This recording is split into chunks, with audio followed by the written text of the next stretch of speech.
Please welcome Rhoni, Christel, R. Trillana, BS Business Administration for the Valedictory Address.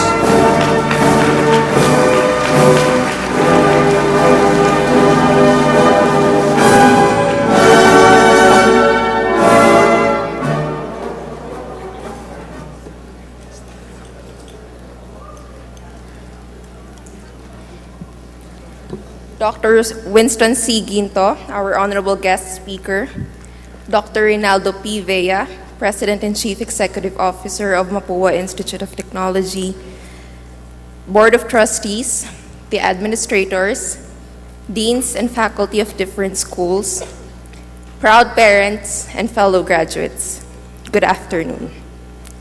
Allow me to greet my family, especially my father, who until this moment did not have the slightest idea that I would be the one speaking here tonight. Yes, Papa, your bunso is finally here. The dream we both had since I was little had finally become a reality.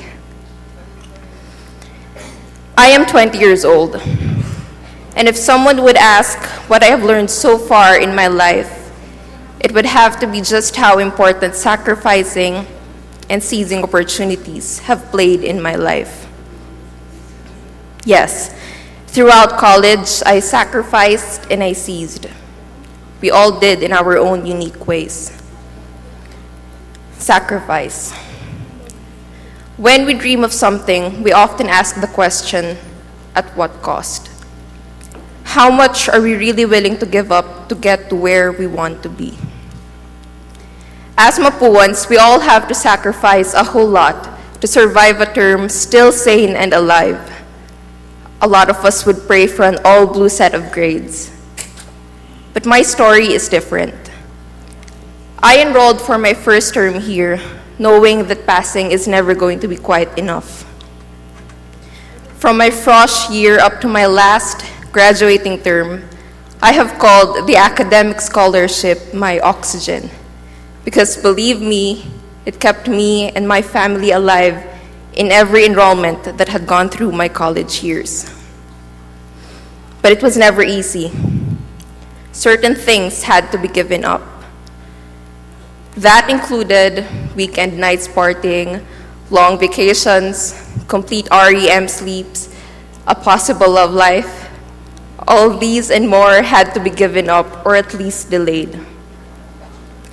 It takes a lot of courage and humility to accept the fact that in life, as we chase our dreams, if we are not willing to give up the things we have to, then we don't want it bad enough. We sacrifice, then we seize opportunities. When I was in high school, my biology teacher asked one question in class that no one knew how to answer. I knew what the answer was, and to be quite honest, I thought it was a very simple question. But being the shy kid that I was, I did not raise my hand in fear. The teacher asked the same question the entire period, waiting for someone to answer as I kept silent. All I kept asking myself was, if the answer I had in mind was that easy, then why can't anyone else in class figure it out when they're all smarter than I believed I was? Before the class ended, the teacher told us the answer. It was the exact one I had in mind. If someone would ask me what's the one thing I regret in life, it would have to be that day, that rookie mistake. It was the moment I learned that it never really matters if you are the smartest or the most talented person in the room. If you choose not to raise your hand, or if you decide to stay in your quiet comfort zone, opportunities will pass you by before your very eyes. So when an opportunity presents itself, regardless of how every fiber of your being is wrapped in fear and hesitation, always choose to step up and raise your hand. Because it is always better to learn from mistakes rather than to spend time regretting the chances we chose to say no to.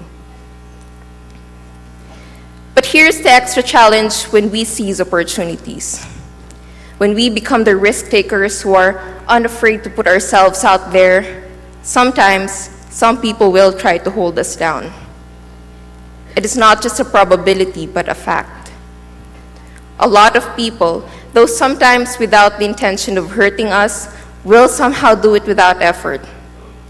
But it's still up to us on whether we will choose to stoop down to their expectations or soar to the heights they never thought we are capable of reaching.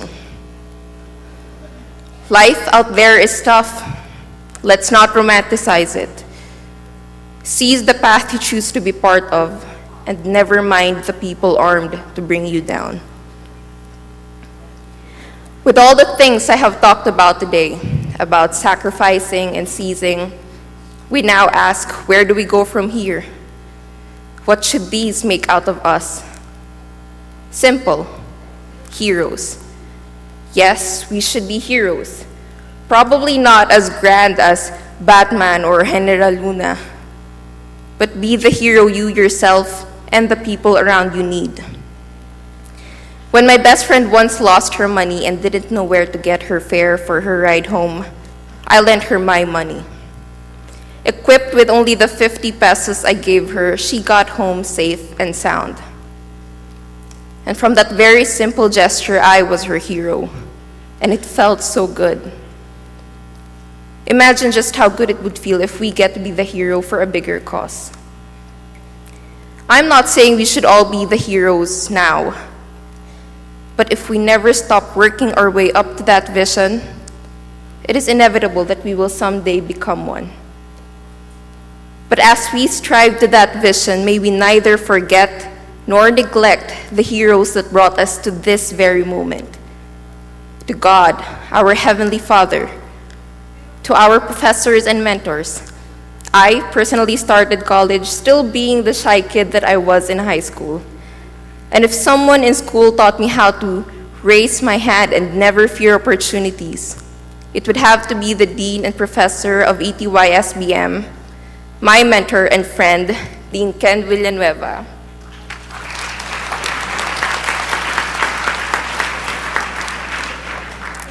To the heroes we call our friends and families, especially our parents, whose unconditional love and support have been more than we can ever repay. Thank you for reminding us every now and then that though this cold world can take us to our knees, there will always be a warm home to go to at the end of the day, ready to serve us with the strength we need. After this day, we should strive to be like these heroes, because we finally have the power to be one, to each other. Know that regardless of our weaknesses, we are all capable of making a difference. And by God's grace, let it be for the greater good of this country and of this world. Lastly, dear graduates, as we make this much needed difference, may we always remember this. Wherever life takes us, in moments of sacrifice, of seizing opportunities, of being tough people out there, in days when we have to become heroes, may we never, ever forget where we had come from. Congratulations, parents and graduates. May God bless us all. Viva Mapua!